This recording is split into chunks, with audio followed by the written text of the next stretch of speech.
Postoje ideje koje se pojavljuju prerano. Toliko prerano da svet još uvijek nije spreman da ih razume. Pre 100 godina jedan ruski naučnik postavio je pitanje koje je delovalo tada potpuno suludo.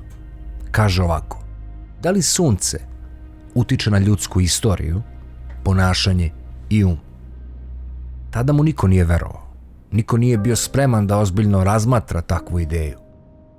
Jer ako je njegova teorija tačna, ratovi, revolucije, politički meteži, epidemije, masovna raspoloženja, pa čak i naš lični, emocionalni život, možda nisu samo rezultat ljudske volje i koincidencije, nego deo nečega višeg ili kosmičkog ritma. Danas ćemo upravo istražiti tu ideju, ne kao mit i ne kao pseudonauku, nego kao fenomen koji više od 1 veka je proučavan, osporavan i zabranjivan. I na kraju ponovo vraćen u naučne diskusije. Današnja priča je zapravo početak one čuvene priče o Riefovim frekvencijama, Royal Raymond Rife, koji je frekvencijama lečio određene organe, ali ćemo ovu priču ostaviti za kraj. Važno je da uvidimo i shvatimo da je nauka pre nešto više od 1 veka bila postavljena na skroz drugačijim principima nego danas, što je veoma zanimljivo. Aleksandar Leonidović Čiževski bio je naučnik, istoričar i pionir kosmobiologije, oblasti koja proučava kako to kosmički faktori utiču na živi svet. On je imao ideju tada koja je zvučala potpuno kao filozofija, a ponajmanje nauka.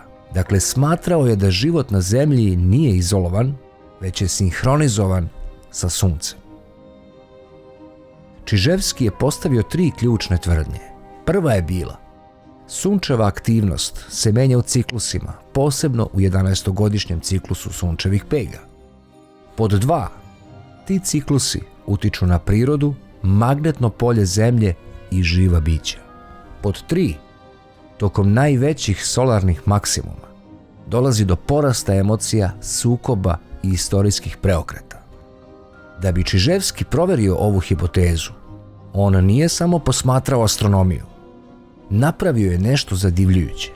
Analizirao je oko 72 velike istorijske revolucije i ratove tokom posljednjih 2500 godina. I verovali ili ne, našao je obrazac. Najveći svetski događaji grupisali su se oko perioda najintenzivnije solarne aktivnosti. Da budemo jasni, Čiževski nije tvrdio da sunce izaziva ratove. On je tvrdio da se kolektivna psihologija menja, pa društva brže ulaze u sukob, revoluciju i krizu kada su pogodni uslovi. Drugim rečima, sunce ne pokreće ratove, ali utiče na energiju ljudi koji ih vode. Ovo je ona tema o kojoj dugo razmišljam, a nisam imao predstavu da je eto već neko ovako duboko istraživao. Drago mi je da shvatam da nisam baš lud. Ovo će biti veoma zanimljiv video. Da bi proverio svoju hipotezu, Čiževski je radio eksperimente na životinjama, miševima, insektima, golubima, a kasnije čak i na ljudima, osetljivim grupama. Rezultat je bio ponovljiv. Dakle, tokom geomagnetnih oluja mnoge životinje su zaista postajale razdražljivije, dezorijentisanije, agresivnije, hiperaktivnije ili potpuno apatične. Ovi efekti nisu uvek bili dramatični, ali su bili konzistentni.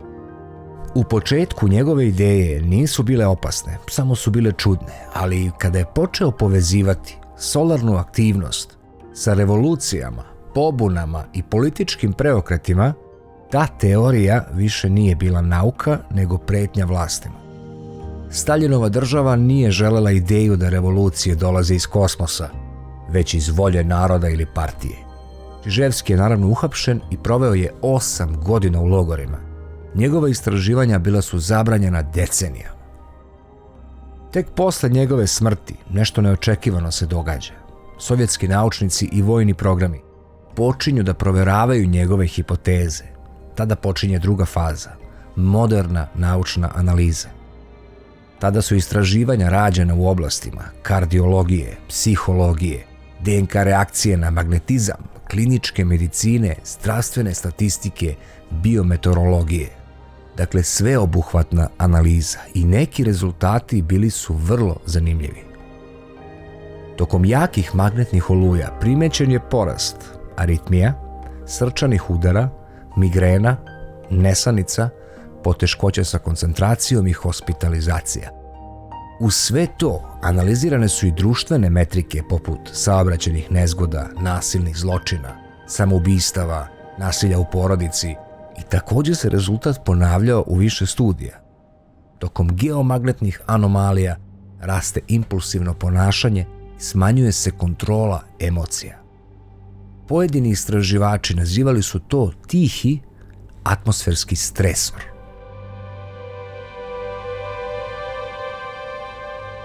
Danas ova tema postaje još aktuelnija, dakle preuzimaju je i NASA i ESA i medicinske institucije širom sveta proučavaju efekat solarnih oluja na kosmonaute, pilote, vojne posade. I na sve to, ovo istraživanje dolazi i u ekonomiju ili masovnu psihologiju.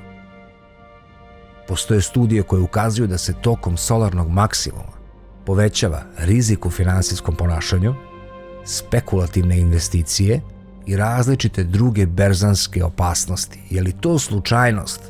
Nauka još uvijek nema odgovor, ali statistika kaže jedno, obrazac očigledno postoji. Ja bih počeo iz početka. Da obradimo prvo analizu 72 velike istorijske revolucije, naravno ne svake pojedinačno, ali da malo dublje zagrebemo u ta istraživanja. Čiževski počinje svoje istraživanje tako što prikuplja položaje Sunca i vrši čitavu rekonstrukciju aktivnosti Sunca od 5. veka pre nove ere pa sve do 20. veka. Sakupio je sve istorijske hronike od 72 velike revolucije, ratova i ustanaka u 72 različite zemlje sveta. I sve je to stavio na istu osu, godina po godinu. Na to je dodao 11-godišnji solarni ciklus koji je podelio u 4 faze. Dakle, 3 godine minimuma, kada je društvo mirno, vlast stabilna, a ljudi apatični.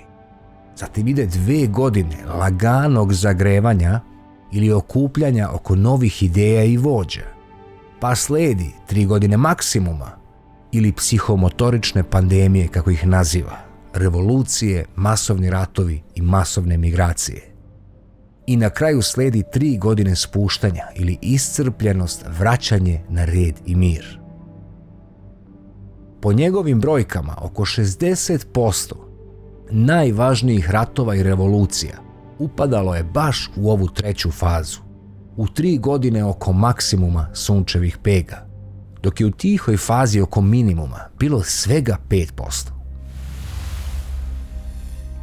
Čiževskom je po sopstvenom priznanju u startu prvo zaparalo uši kada je shvatio da se više velikih evropskih revolucija nekako grupiše oko perioda sunčevog maksimuma.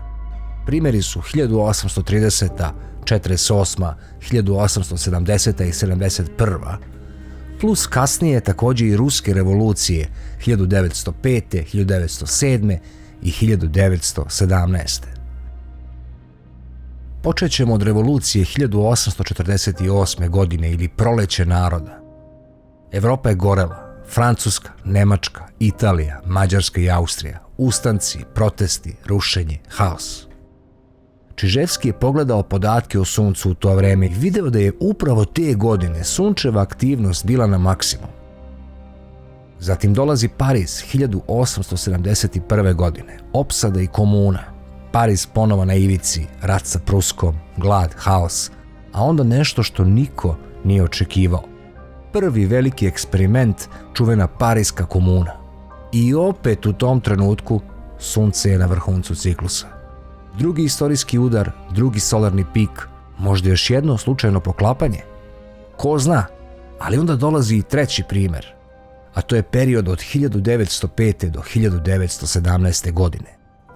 Rusija je bila ključ njegove statistike, jer tu je živeo i sve je video izbliza. Godine 1905.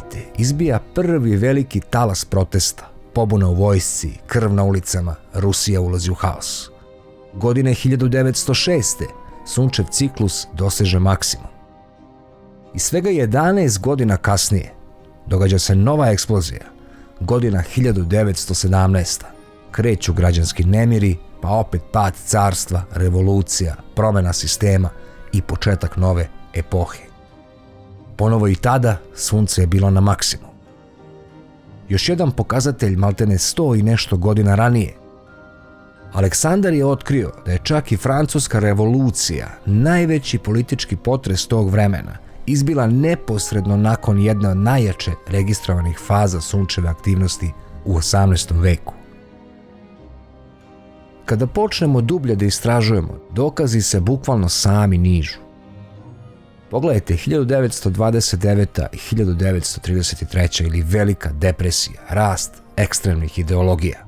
Tad je bio solarni ciklus broj 16, koji imao svoj maksimum između 28. i 29. godine. Zatim 1939. i 45. ili Drugi svjetski rat, globalna mobilizacija. Rat počinje zaista nešto pre ciklusa broj 17, ali kulminira baš u periodu sunčevog maksimuma. Nešto slično poput rata u Ukrajini. Zatim imamo i 1967. i 73. nemiri, protesti, revolucije, kulture. Ovo je istorijski jedan od najnemirnijih modernih perioda. Toliko stvari se događalo u svetu. Solarni ciklus 20 je tada bio u maksimumu između 68. i 69. godine. Ovaj period se u istoriji inače smatra bukvalno za simbol kolektivnog psihološkog pucanja i redefinicije identiteta. Zatim imamo 79. i 82. godinu, revolucija u Iranu, sovjetska invazija na Afganistan, zimske krize i štrajkovi u Velikoj Britaniji. Solarni ciklus 21 ima maksimum baš između 79. i 80.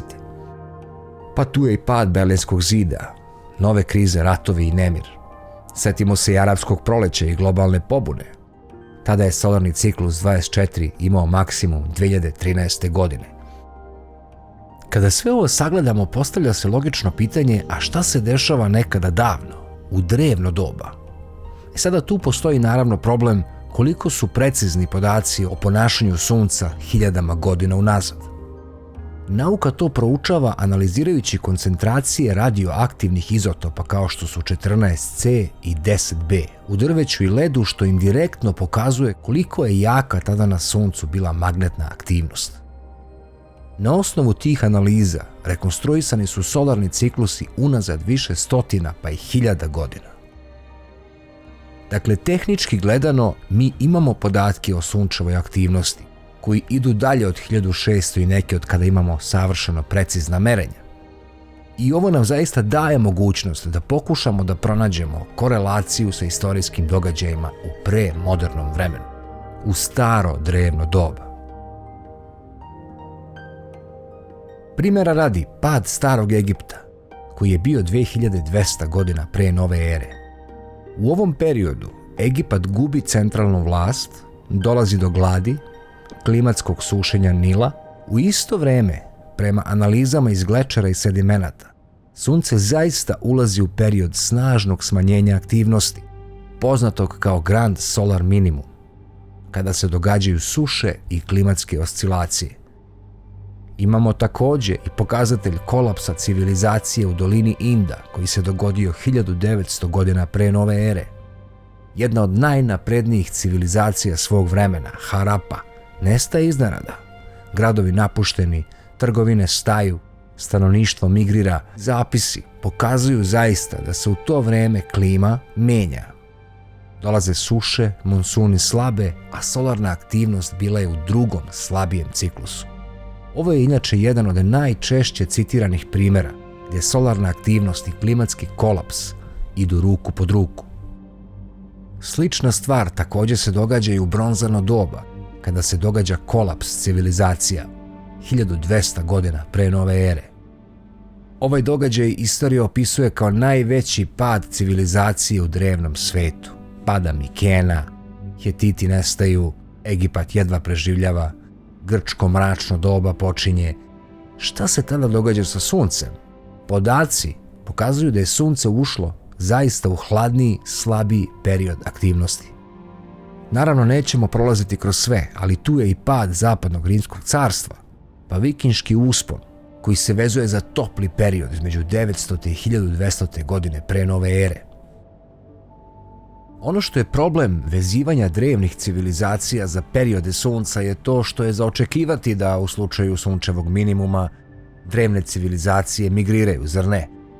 Međutim, to i nije potpuna istina, jer vi kada pogledate zvanične podatke, Egipat je procvetao u periodu dok je Sahara zaista bila pustinja, što nema nikakve logike s obzirom da su lepši krajevi bili lako prohodni.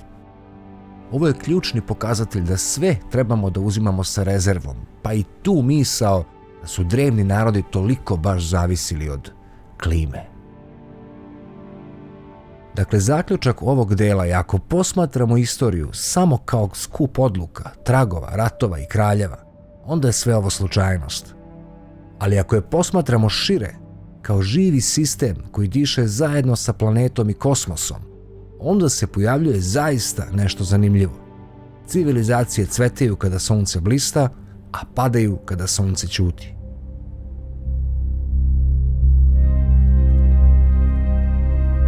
Ono što će posebno da zainteresuje ljude koji vole misteriju je čuvena 2019. godina i početak znamo već čega, virusa zahlađenja u svetu, kada su ljudi zatvoreni u kućama, kada se ne događa ništa, zar ne? To smatramo jednim hladnijim društveno-socijalnim periodom. Upravo tada se nalazi prelaz između solarnog ciklusa 24 i 25, ili vam trenutak kada se sunce nalazilo u svom minimumu. Da bi onda 2024. godine, koja je objektivno po svim merilima zaista vrhunac bližeg perioda. Verovatno vam promiče informacija da se bum veštačke inteligencije dogodio upravo 2024. godine na sunčev maksimum. I ne samo to, već se te iste godine, možemo slobodno reći, nalazimo u maksimumu sukoba između istoka i zapada, dakle u velikom previranju. Ovo zaista prestaje da bude slučajnost.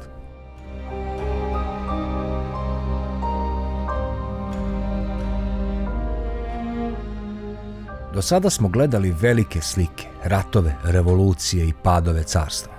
Ali to je sve i dalje na makronivou. Ako želimo da ozbiljno pričamo o tome da li sunce zaista utiče na nas, moramo da spustimo priču na niži nivo. Ili vam u laboratoriju, u telo i naravno u mozak. Da vidimo šta se dešava kada se promeni magnetno i elektromagnetno okruženje. Ovde počinje deo priče koji nije filozofija, nego je nešto mnogo neprijatnije, ili vam kontrolisani eksperimenti.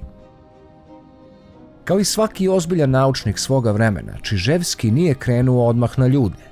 Prvo je posmatrao insekte, miševe i ptice. On i drugi istraživači su radili nešto vrlo jednostavno, ali veoma promućurno. Uzeli su životinje, držali ih u kontrolisanim uslovima i beležili njihovu aktivnost tokom mirnih dana, ali i naravno tokom geomagnetnih oluja. Rezultat se ponavljao. Tokom jakih solarnih i geomagnetnih poremećaja mnoge vrste su postajale iritantnije, gubile su orijentaciju, menjale ritam kretanja i menjale obrasce ishrane, što je veoma važno.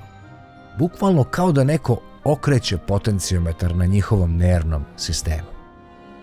Kasnije drugi istraživači su također primetili da se ptice selice ponekad zaista zbune i skrenu sa puteva upravo tokom perioda kada zemljino magnetno polje poludi. Da li je to dokaz? Nije, ali jeste signal. Signal da naš nervni sistem i magnetno okruženje možda ipak nisu toliko odvojeni kao što mi mislimo da jesu. Nakon eksperimenata nad životinjama kreću logično i eksperimenti nad ljudima. U Sovjetskom savezu i kasnije u drugim zemljama rađeni su testovi gdje su ljudi stavljani u Faradejeve komore, prostorije sa izmenjenim magnetnim poljem, medicinske uređaje koji simuliraju geomagnetne promjene, i pratilo se sledeće: krvni pritisak čoveka, srčani ritam, varijabilnost pulsa, moždana aktivnost, raspoloženje, nivo anksioznosti i brzina refleksa. Šta su bili rezultati, veoma je zanimljivo. Nisu svi reagovali isto, ali statistički gledano pojavila se jasna slika. Srčani ritam se zaista menja u većoj meri, raste nervna napetost, povećava se razdražljivost, pada koncentracija, javljaju se česte glavobolje, nesanica i osjećaj unutrašnje nervoze bez razloga. U nekim studijama broj srčanih udara i aritmija u populaciji značajno raste tokom geomagnetnih oluja. Doktori u Rusiji, verovali ili ne, danas na nekim mestima imaju pored vremenske prognoze i nešto novo, modernije, ili magnetnu prognozu. Ali dobro, zdravlje je jedno, ali ono što nas zanima za priču o istoriji je i ponašanje. Šta se dešava u našim glavama? Postoje zaista psihološke studije koje pokazuju da tokom geomagnetnih oluja raste broj prijava lošeg raspoloženja, povećava se verovatnoća napada panike kod osetljivih osoba, a kod nekih ljudi čak agresija i impulsivnost. Zanimljivo je da pojedini radovi povezuju geomagnetne poremećaje i sa porastom samoubistava, nasilnih zločina i saobraćajnih nesreća. Dakle, podaci neumoljivo pokazuju kada se magnetno polje promeni, menja se i ljudsko društvo. Pitanje svih pitanja je da li, čak i ukoliko smo svesni ovoga, da li možemo fizički da utičemo na to? Ovo je, složit ćete se, filozofsko pitanje, jer ako smo deo sistema, sunca i zemlje, a naše telo adaptirano da živi u takvim uslovima, da li je to naše telo, ili možemo slobodno reći mozak, u stanju da se izdvoji iz tog sistema i da utiče na to? Ovo deluje kao večito pitanje bez odgovora. Ono što se definitivno zna, još i nevezano za ovu priču, je to da je srce zaista elektromagnetni organ. EKG, čuveni, zapravo meri struju i električna polja koja nastaju radom srca. Kada se spoljašnje magnetno polje promeni, makar malo, mnogi ljudi to primećuju kroz aritmije, preskakanje srca, ubrzanje pulsa. Kalifornijski institut HeartMath i drugi istraživači pratili su ljude zajedno sa globalnim magnetnim fluktuacijama i našli su da se određeni obrasci u varijabilnosti pulsa poklapaju sa geomagnetnim promenama. Ponovo, ovo nije magija, ovo je samo jedan mali deo puzle stvarnosti. Kada čujemo sve ovo što smo prošli, normalan čovek mora da se zapita: ako magnetno polje utiče na nas, zašto ga ne koristimo kao lek? Dakle, ako magnetno polje utiče na naše telo, zašto ga ne koristimo namerno? Zašto medicina ne leči srce magnetom? Zašto psihijatrija ne koristi geomagnetne frekvencije? Zašto umesto pilula nemamo kalibraciju nervnog sistema? I odgovor je, verovali ili ne, iznenađujući. Već postoji cela grana nauke koja to radi, ali retko se o njoj govori i više je namenjena za one sa dubljim džepom. Zove se bioelektromagnetizam ili u nekim vojno-naučnim dokumentima elektromagnetna neuromodulacija. Veoma zanimljivo zvuči. Elektromagnetna neuromodulacija. To je zapravo oblast gde se magnetno polje koristi za regulaciju depresije, tretman Parkinsonove bolesti, oporavak nakon moždanog udara, pa čak i za promenu raspoloženja i ponašanja. Postoji čak i zvanični medicinski uređaj. Zove se TMS ili transkranijalna magnetna stimulacija. Odobren je 2008. godine za upotrebu. Pomenuti uređaj TMS radi tako što snažno, brzo promenljivo magnetno polje stimuliše određene delove mozga. U praksi to znači: uključiš uređaj, pacijent sedi, magnet menja neuronsku aktivnost, raspoloženje, pažnja ili čak način razmišljanja počinju da se menjaju. Neki pacijenti tvrde da osjećaju kao da im neko resetuje mentalni prostor. Dakle, ovo više nije teorija, ovo je realnost. A možemo samo zamisliti koliko ovakvih i sličnih eksperimenata se odigrava u svetu, a da niko pojma nema. Često pominjem taj neobjašnjivo mladalački izgled Vladimirovića Putina. Prosto nemoguće je ne primetiti, zar ne? Za razliku od Zapada, u Sovjetskom savezu se istraživanje proširilo dalje. Postojao je koncept magnetoterapije celog organizma. Istraživali su tada smanjenje upale, ubrzano zarastanje tkiva, regulaciju hormona, uticaj na imunitet i regeneraciju nerava. Neki rezultati su bili toliko dobri da su otvoreni vojni projekti na bazi ideje da je magnet alat za biološko podešavanje. Dakle, ako sunce može da utiče na raspoloženje, disciplinu, haos i agresiju, neki ljudi su postavili pitanje možemo li mi to da kontrolišemo veštački. Postoje dokumenti, ne svi javno dostupni, ali gde se ispituje uticaj niskofrekventnih elektromagnetnih polja na grupnu ili ljudsku dinamiku, na stimulaciju straha, smanjenje otpora, poremećaj koordinacije i promene u donošenju odluka. Ovaj i sličan primjer obradili smo u ovom videu, tako da predlažem da pogledate ovaj video jer se u njemu govori upravo o ovom eksperimentu nad ljudima. Međutim, ponovo, ovo nije mainstream medicina. Mainstream medicina je lek medicina. Zašto ovo nije mainstream medicina? Postoje 3 razloga zvanična. Nauka još uvek ne zna kako i zašto ovo radi, dakle nemaju precizan mehanizam. Uticaj nije identičan kod svih, što se postavlja kao najveće pitanje svih pitanja, a to je zašto postoje ljudi na koje ovo ne utiče. Ovo je možda najinteresantnije pitanje svega. Kako može da postoji čovjek na koga ne utiče magnetno polje ako je deo ovog sistema u kojem živimo svi?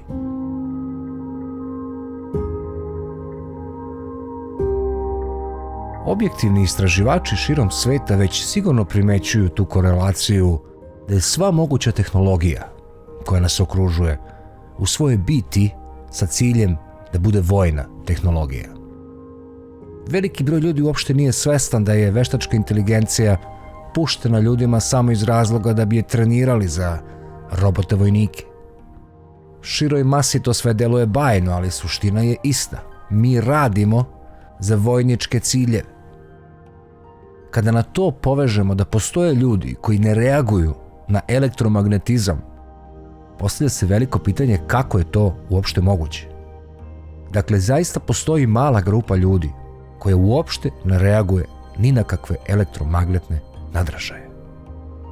Njihov broj je statistički manji od 10% svih ispitanika do sada. Dakle, kod njih se ne događa ubrzani puls, nema promjene raspoloženja, nema ni poremećaja sna, niti bilo kakvih fizioloških zakona.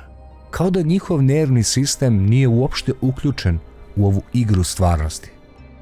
Zar to nije čudno?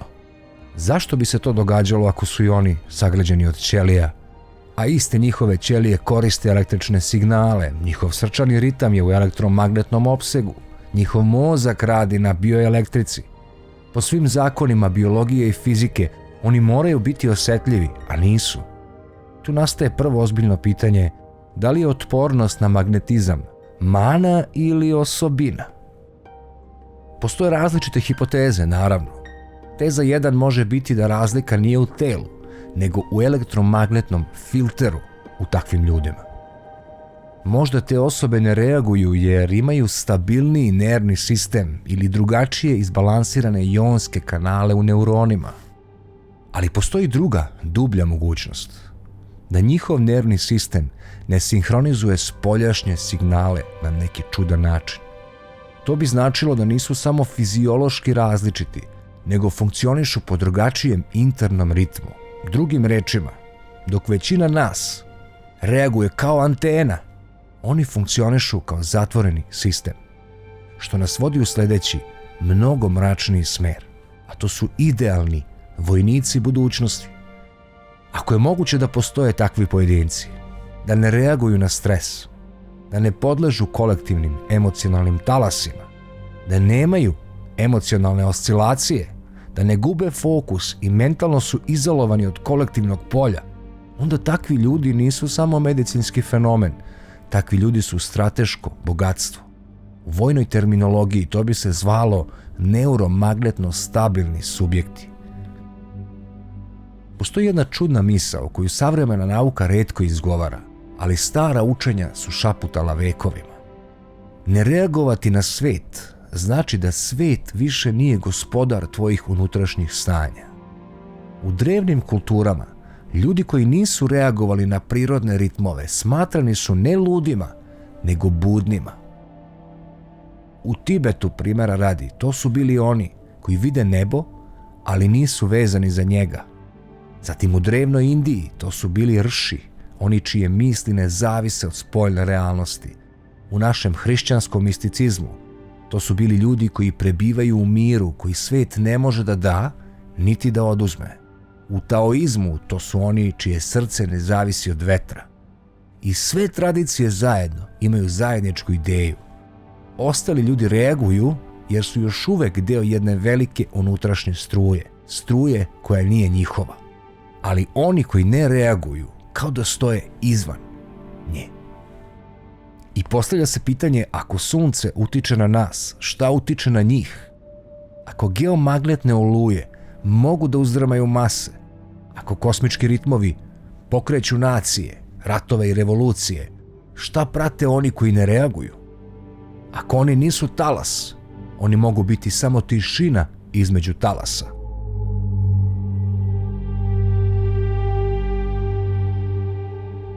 I sada stižemo do samog vrhunca priče. Setite se početka Rifeove frekvencije. Magnetizam zaista nije ništa drugo do uzajamno sadejstvo osnovnih sila koje okružuju naš život. Frekvencija je samo produkt svega toga i usko povezana sa svim tim. Zaista je iznenađujuće da danas postoje ljudi koji su spremni da otpišu istraživanje Rife-a samo zato što nije priznato u mainstream medijima. Veoma je zanimljiva činjenica da ovi isti ljudi koji to otpisuju su spremni da prihvate činjenicu da su NASA, ESA, RASA ili JASA u stanju da odrede tačan hemijski sastav planete udaljene više svetlosnih godina od nas. Postavlja se zaista zdravorazumno pitanje. Ako smo u stanju da odredimo nešto što je toliko daleko, kako nismo u stanju da odredimo sastav bolesti na svega 20 cm od nas? Većina ljudi zna za Rife-a samo par stvari. Imao je neku mašinu sa frekvencijama i priču da je zabranjen. Ali ispod površine se krije mnogo bizarnija slika. On je učenik Zeissa, čoveka kome je optika bila religija. Carl Zeiss, čuveni. Rife nije samo neki ludi naučnik iz garaže. Kao mlad radio je sa Hansom Lückleom, čovekom iz Zeissove optičke firme u Nemačkoj. Radio je na fotomikrografiji u Heidelbergu. Prema nekim izvorima dobio je i počasni doktorat iz parazitologije. Nije 100% potvrđeno u akademskim arhivama, ali se stalno ponavlja u biografijama. Pre Prvog svjetskog rata sarađuje i sa američkom mornaricom, gradi instrumente i preciznu opremu. Zanimljiv detalj je da je bio i muzičar, svirao je hornu i gitaru i napravio svoj bizarni instrument sa 100 žica, kombinacija gitare i harfe. Zašto je sve ovo važno? Zato što su mu muzika i optika bili osnova zanimanja, frekvencija. Napravio je univerzalni mikroskop ili vam u to vreme Frankenstein od 5000 delova. Sada ono što je stvarno van serije je to da Rife-ov mikroskop iz 1933. nije bio samo malo bolji mikroskop. On je imao preko 5000 delova. Koristio je kvarcne prizme i kvarcna sočiva, neobičan stakleni optički sistem. Radio je zapravo sa monohromatskim zracima, koje je mogao da menja, praktično štimuje talasnu dužinu kao ton na instrumentu. Omogućavao je navodno povećanje od 9000 do 50.000 puta uz efikasnu rezoluciju do 31.000 prema nekim modernim analizama. Za razliku od običnih mikroskopa, on je radio sljedeće. Svetlost je prolazila kroz niz kvarcnih prizmi, svaka od njih davala je talasnu dužinu dok ne dobije tačno onu na kojoj određeni mikroorganizam počinje da sija, zasijava, postaje fluorescentan. Uz to je koristio trik iz radiotehnike ili heterodinaciju, što je spajanje dve frekvencije da bi dobio treću interferenciju u opsegu koji želi da posmatra. Rife je tvrdio da može da gleda žive viruse u realnom vremenu i to u boji koju oni sami emituju. Optičari danas kažu ovo je na granici onoga što je dozvoljeno difrakcionim limitom, ali čak i kritičari priznaju taj instrument je bio nenormalno napredan za 1930. godinu.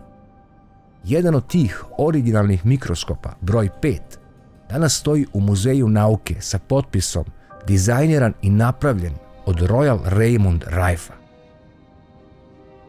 Znate šta je zanimljivo? Trebalo bi obraditi video o EUV tehnologiji ili onoj tehnologiji koja se nalazi u Holandiji, a koja je u stanju da proizvede ove najminijaturnije čipove od 2 nm. Zašto bi to bilo interesantno? Pa bilo bi interesantno jer bi onda shvatili da je Rife sigurno radio nešto što je imalo smisla. Kada bi prošli čitavu EUV tehnologiju i mašinu koja se gradi više od 20 i nešto godina i sam njen princip rada, to bi vam bio apsolutni dokaz da je Rifeovo istraživanje skrajnuto. I nadam se da ću uspjeti u jednom trenutku da odradim i taj video. Njegova privatna klasifikacija mikrosveta bili su BX virusi i to 10 grupa njih.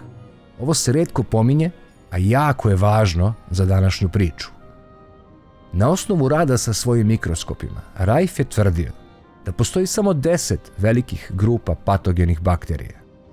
Da su unutar svake grupe bakterije pleomorfne ili vam mogu da menjaju oblik i veličinu i prelaze iz jedne forme u drugu. Zatim tvrdio je da je komadić bakterije manji entitet.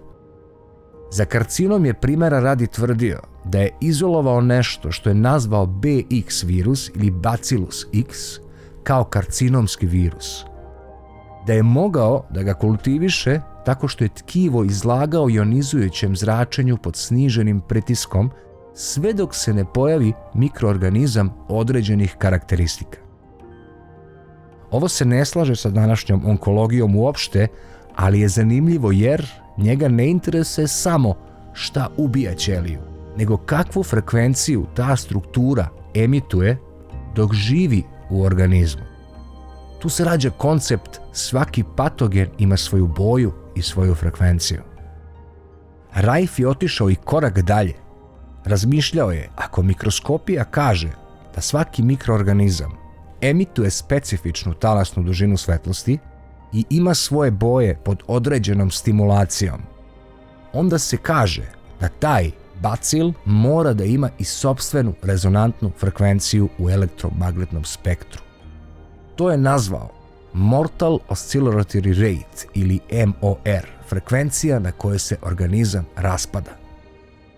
Princip koji je navodno koristio bio je da identifikuje mikroorganizam pod mikroskopom, da emituje elektromagnetne RF frekvencije na uzorak, polako šeta frekvenciju i posmatra pod mikroskopom kada organizam počinje doslovno da puca, da se raspada i da gubi strukturu.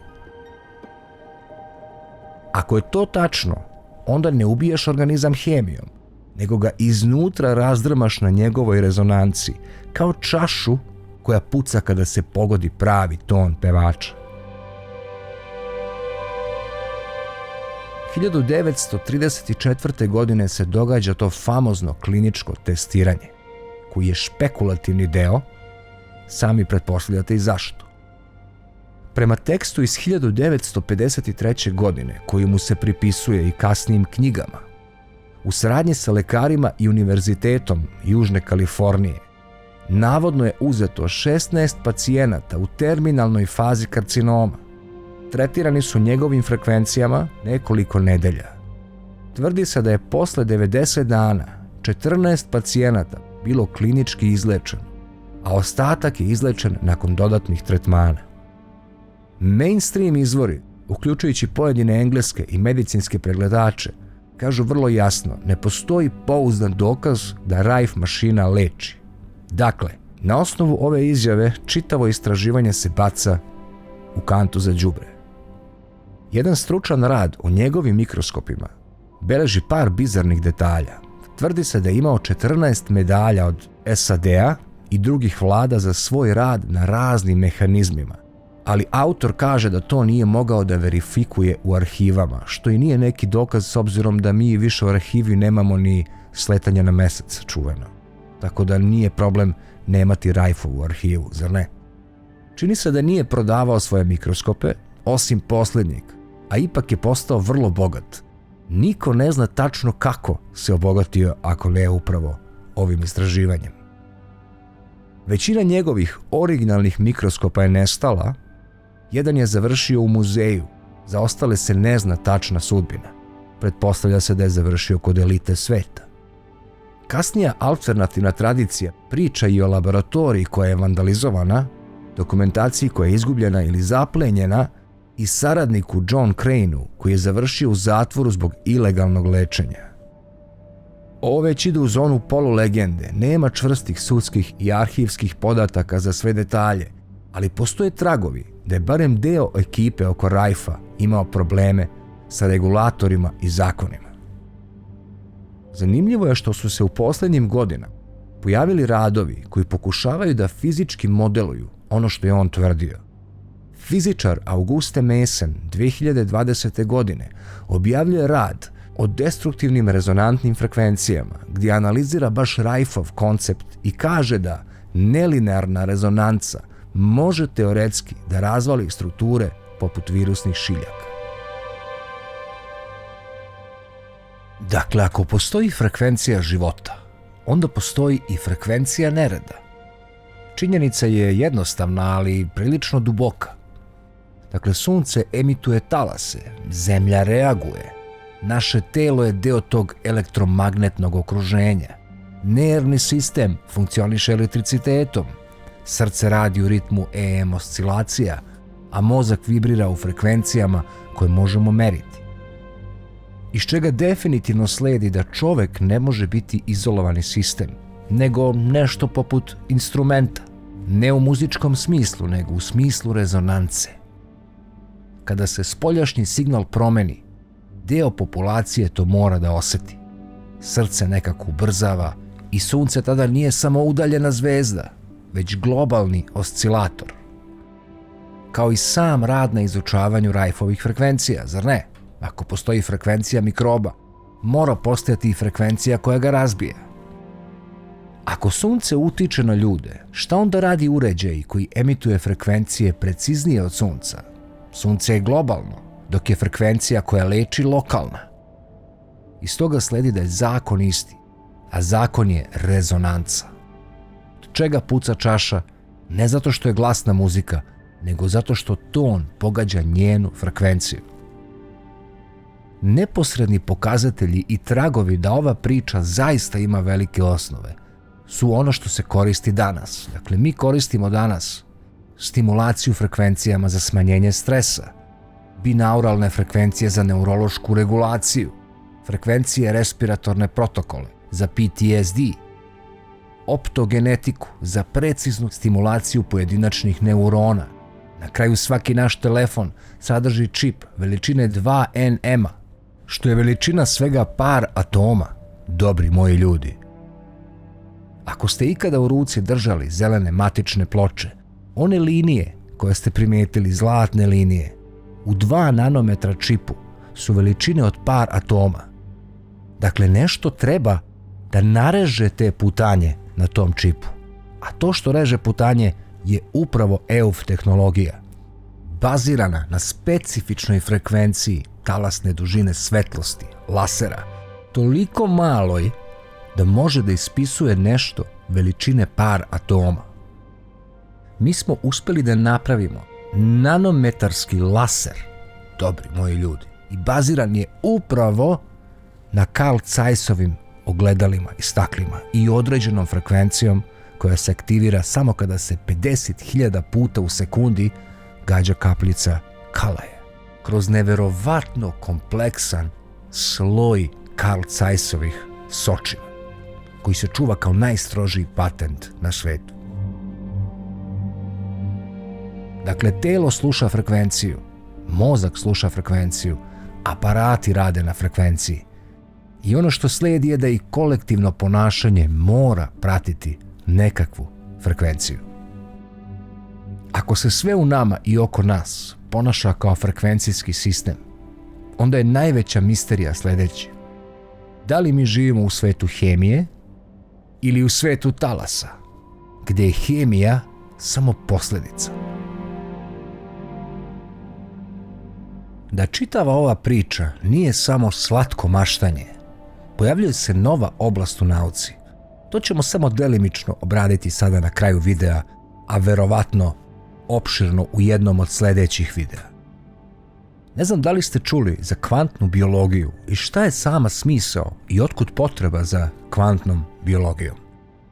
Poslušajmo samo ukratko. Dugo se verovalo da su kvantni ili ti sitni fenomeni ograničeni samo na subatomski nivo, na prostor laboratorijskih eksperimenata i svet koji zapravo nema veze sa biologijom. Biologija je ipak namenjena za nešto veći svet. Međutim, posljednjih 15 godina čitava ova oblast razvija se, rekao bi neko, maltene nijotkuda. Sa osnovnim pitanjem, ako su subatomske čestice u nama kvantne, kako onda DNK u suštini nije kvantna, zar ne? Shvatili smo da DNK nije statična, njene baze čuvene, adenin, timin, guanin i citozin, povezane su vodoničnim vezama, ali te veze nisu čisto mehaničke. U prevodu to znači da proton ili najsitniji deo jednog atoma ne putuju, nego se s vremena na vreme pojavljuju na jednom ili na drugom mestu. Identično ovako rade i kvantni procesori. Čuli ste za kvantne računare. Ti tuneli protona, kojima isti nestaju i pojavljuju se, nisu uopšte slučajni. Oni imaju preferencu. A šta je to što određuje preferencu? Verovali ili ne, to je upravo ritam vibracije molekula. Drugim rečima, ako se DNK nalazi u okruženju određenog elektromagnetnog talasa i ako molekul vibrira određenom frekvencijom, šta to zapravo znači? To znači da okruženje frekvencija, spoljašnjih ili unutrašnjih, ima uticaj na mutaciju, popravku ili izražavanje gena. Što nas dovodi do toga da ako DNK rezonuje, a rezonuje, da se protoni u njoj ponašaju prema talasima. Ako tijelo ima frekvencu, a srce ima ritam, a mozak talase, onda jedna rečenica postaje zaista moguća.